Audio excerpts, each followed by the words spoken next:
Mirad cuán bueno y cuán delicioso es habitar los hermanos juntos en armonía. Mis amados hermanos, es un privilegio que Dios nos concede este medio de gracia para que su pueblo se reúna nueva vez en este encuentro de oyentes de Levántate Temprano, por el cual salimos de nuestras camas de rodillas a las 6:30 de cada mañana. Y a esta hora quisiera tener con ustedes una breve meditación, y para ello por favor quiero que me acompañen al libro de Habacuc capítulo 3. Estaré leyendo el verso 2, donde nos dice la palabra: Oh Jehová, he oído tu palabra y temí. Oh Jehová, viva tu obra en medio de los tiempos hazla conocer. En la ira, acuérdate de la misericordia. Inclinemos nuestros rostros para buscar la presencia de Dios en oración. Amante Dios y Padre, damos gracias, Señor, porque una vez más tú nos concedes este encuentro de oyente como cada año. Gracias por este medio de gracia que tú has colocado para que esto sea posible. Os suplicamos, Señor, rogamos, imploramos tu compañía por medio de tu Espíritu Santo, derramando bendición sobre cada oyente que se encuentra expuesto ahora mismo. Suplicamos también, Señor, que tú nos limpies de pecado, que nos dirijas, Señor, con sabiduría en esto que vamos a hacer a esta hora, pues lo rogamos, Señor, en el nombre de Jesús. Amén. El profeta Habacuc, uno de los llamados profetas menores que vivió para la época donde los babilonios estaban conquistando todos los pueblos de esa región. Él fue testigo de muchas maldades, injusticia en el pueblo de Judá. Y es posible que sus quejas y protesta delante de Dios lo llevara a desilusionarse, a desanimarse. Sin embargo, no fue así. Aunque él estaba pidiendo a Dios por un avivamiento, él mismo dice que se mantuvo clamando a Dios, orando. Es lo que vemos en el verso 2 del capítulo 1, donde él mismo dice: ¿Hasta cuándo, oh Jehová, clamaré y no mirarás? Y daré voces a ti a causa de la violencia y no salvarás. Él perseveró en la oración hasta que Dios le escuchó y le respondió. Es lo que vemos en el mismo capítulo 2, en los versos 2 y 3, donde dice: y Jehová me respondió y dijo: escribe la visión y declara en tablas para que corra el que leyera en ella. Aunque la visión tardara aún por un poco más, se apresura el fin. No mentirá.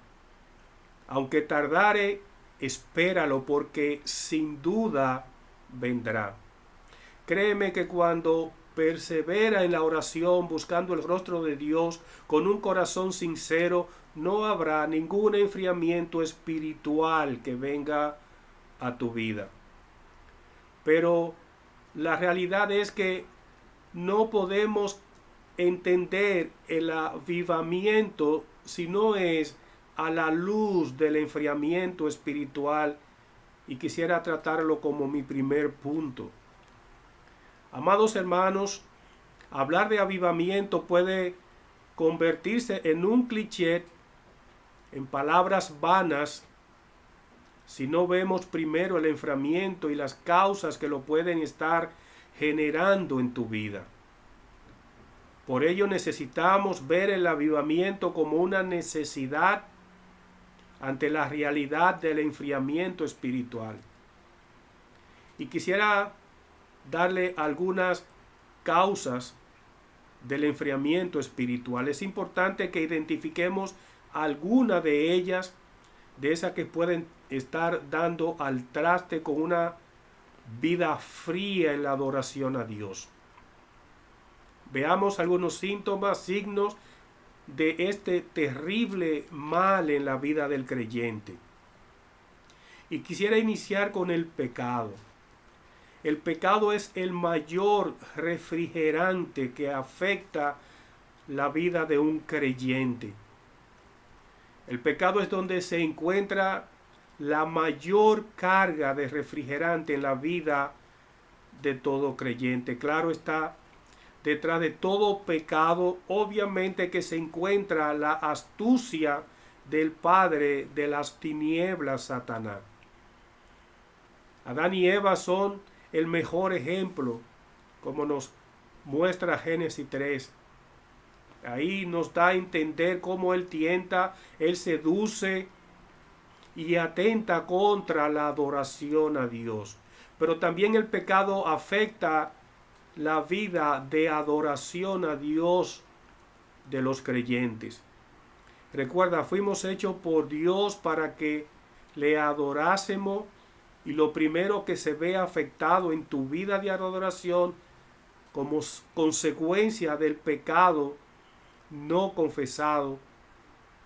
Cuando un creyente se rinde ante el pecado, las consecuencias son desastrosas en su vida de adoración a Dios.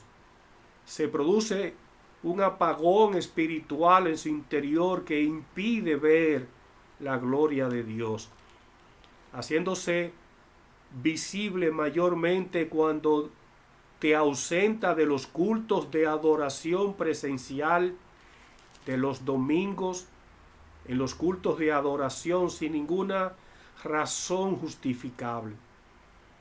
Adán, ese hombre que Dios creó para que le adorase, sucumbió a los deseos del pecado. ¿Qué dio como fruto?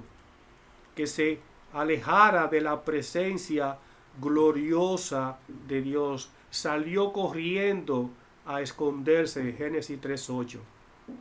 No fue hasta que David entendió la realidad de sus pecados en su vida, los cuales lo llevó a una vida triste, a una vida de llanto y de amargura, como nos revela el Salmo 32. No fue hasta que los confesó que este hombre pudo elevar adoración a Dios en espíritu y en verdad. Tan pronto fue libertado de aquel horrendo pecado, la alabanza brotó de sus labios como árbol plantado junto a corriente de agua, y pudo decir: bendeciré a Jehová en todo tiempo, su alabanza estará de continuo en mi boca. Salmo 34:1. Hermanos, si ves que tu vida de adoración se ha enfriado, pide a Dios que escudriñe en los escondrijos de tu corazón y que te muestre esos pecados que te están alejando de la adoración a Dios. En segundo lugar, el pecado afecta tu vida de oración. La exhortación de Pablo a los creyentes es a orar en todo tiempo, a orar sin cesar. Orando en todo tiempo con toda oración y súplica en el Espíritu, y velando en ellos con toda perseverancia y súplica por todos los santos. Efesios 6:18. El que peca no solo afecta la vida de oración en el sentido de hacerla fría, apática, orando si le sobra el tiempo, también hace que tus ruegos sean estorbados, impide que tus súplicas no pasen del techo, hacen que no lleguen hasta el trono de la gracia, como nos enseña Primera de Pedro en el capítulo 3. Porque la realidad es que Dios no escucha a los pecadores. Si la oración, ese medio de gracia por el cual nos postramos ante Dios, reconociendo su majestad, su gloria, su poder, no es tan efervesciente como debería ser, cuidado, porque puede estar navegando sobre un témpano de hielo.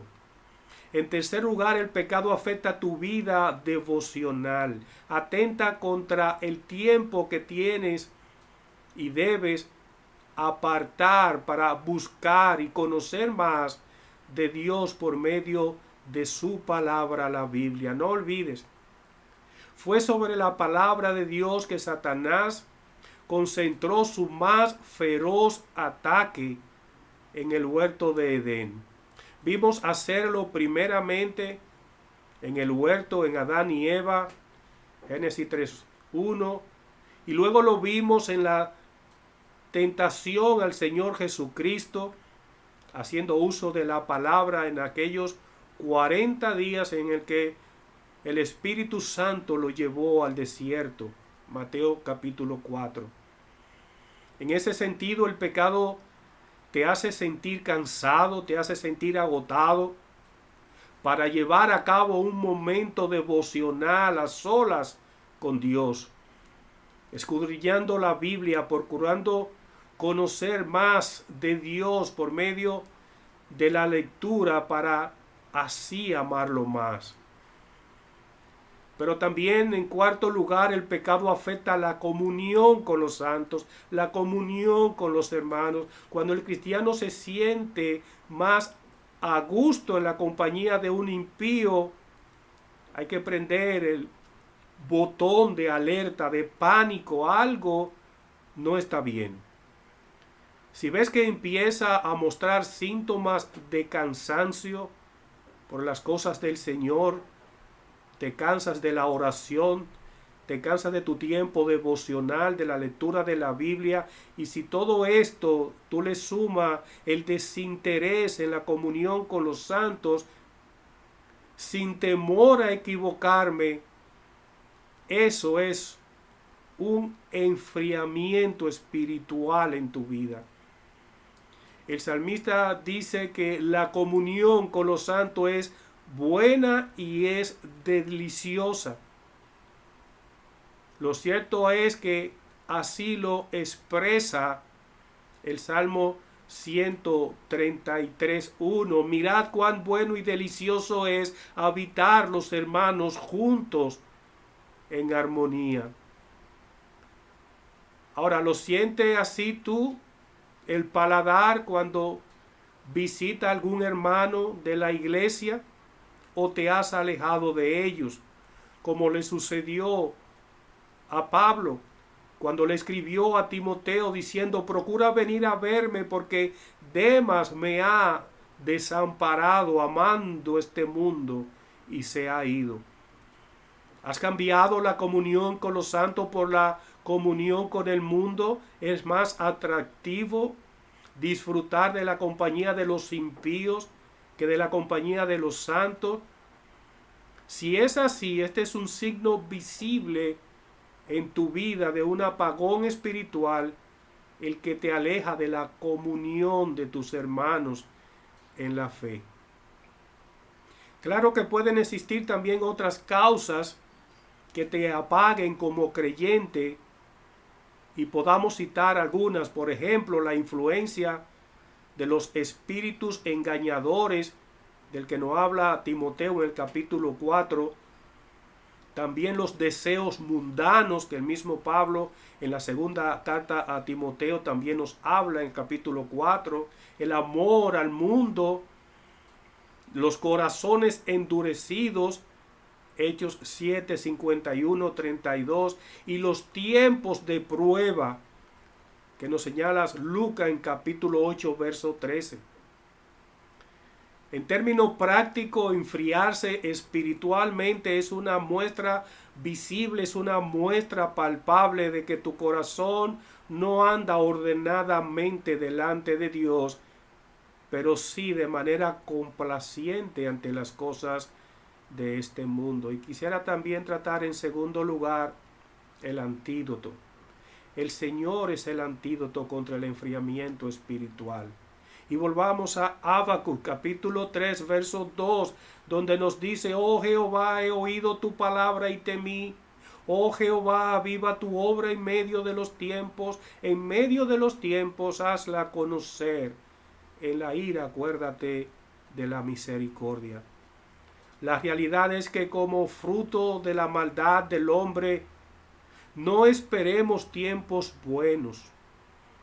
Y esa es una realidad que no escapa a la iglesia misma, tanto en nuestro interior como miembro del cuerpo, como en las labores del pueblo de Dios. En este sentido, la Biblia nos muestra cómo hombres de Dios fueron apedreados. Pablo, por ejemplo, el cual lo dejaron como muerto en Litra luego de haberlo apedreado. Hechos capítulo 14. Al mismo Jesucristo, los judíos intentaron apedrearlo cuando dijo delante de los fariseos: yo y el Padre uno somos. Juan capítulo 10, verso 31. Pero existe algo peor que todo eso, y es cuando se apaga el espíritu en nuestro interior, cuando se ha producido un apagón espiritual en nuestras vidas. Ahora, siendo así, la pregunta es, ¿cómo puede hacerle frente a ese apagón espiritual? En primer lugar, puedes hacerle frente orando sin cesar, perseverando. Observando las palabras del profeta, él procuró escuchar la voz de Dios en oración, y como vimos en el verso número 2, se nota que lo hacía con frecuencia, perseverando, exponiendo sus oídos a la palabra de Dios y disponiendo su corazón a la obediencia, que eso es temor de Dios. La primera mención del temor que aparece en la Biblia está relacionada directamente con el pecado, y claro está, eso es pánico. Adán le respondió a Jehová: oí tu voz en el huerto y tuve miedo. O sea, eso es pánico. Génesis 3:10. Y el profeta Habacuc en su oración dice a Dios: he oído tu palabra y temí. Dos frases muy parecidas que solo en el contexto se refleja, se deja ver la diferencia. Que a pesar de ser un temor reverente, no deja de mostrar esa reacción lógica ante el temor como consecuencia del justo juicio de Dios. En la ira, acuérdate de la misericordia, dice el profeta. Igual se sucedió con el rey Josías cuando le fue leído el contenido del libro encontrado en el templo, que nos revela Segunda de Reyes capítulo 22. Hermanos, los oídos deben estar prestos, dispuestos siempre a escuchar la voz de Dios, a escuchar la palabra, a obedecerla, incluyendo sus juicios.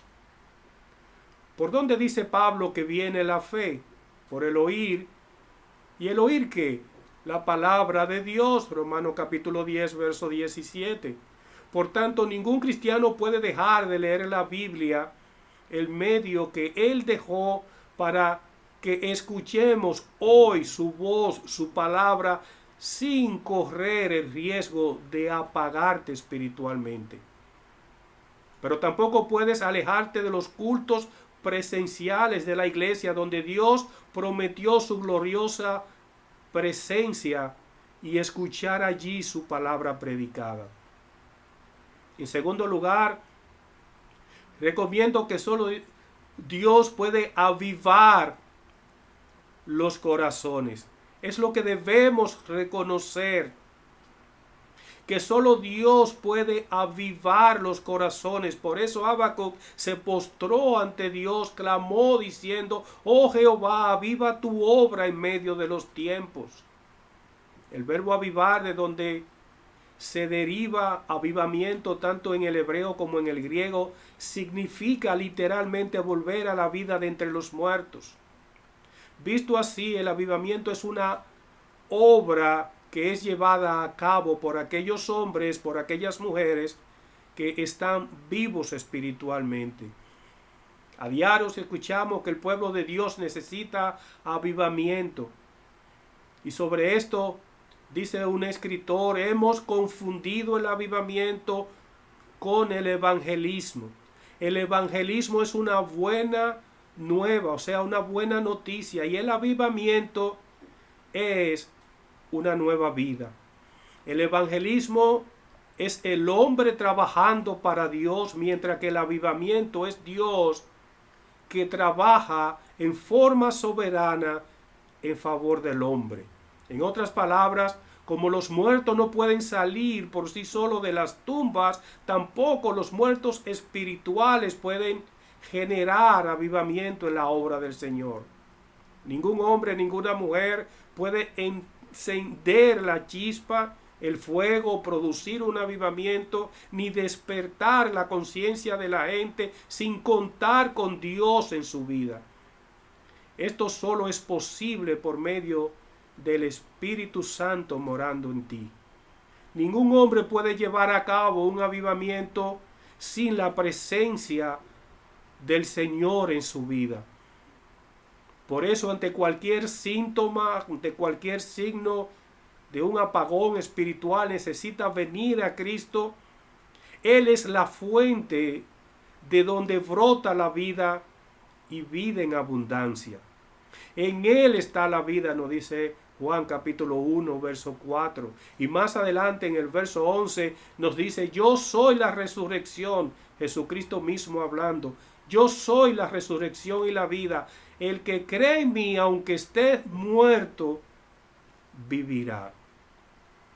En conclusión, amados hermanos, hermanas, el avivamiento siempre implicará la confesión de pecado, el arrepentimiento, siempre implicará la autoridad de la palabra de Dios y la predicación del juicio divino de Dios. Y me gustaría terminar esta meditación con ustedes con esta frase de Carlton Booth, cuando dijo, cuando se profundizan las tinieblas, cuando la decadencia moral alcanza su más bajo nivel, cuando la iglesia se torna fría, tibia, muerta, cuando la plenitud del tiempo llega y la oración sube de unos pocos sinceros, dice el Salmo 85:6, nos avivarás nuevamente para que tu pueblo se goce en ti. Que Dios nos permita aplicar estas verdades que fueron reveladas por Dios a través del profeta Habacuc y que sean prosperadas en nuestras vidas, dando fruto de arrepentimiento y produciendo un avivamiento primero en tu vida interior y luego en la obra de Dios. Que Dios te bendiga y nos permita reunirnos nueva vez el año que viene en otro encuentro de Levántate Temprano. Amén.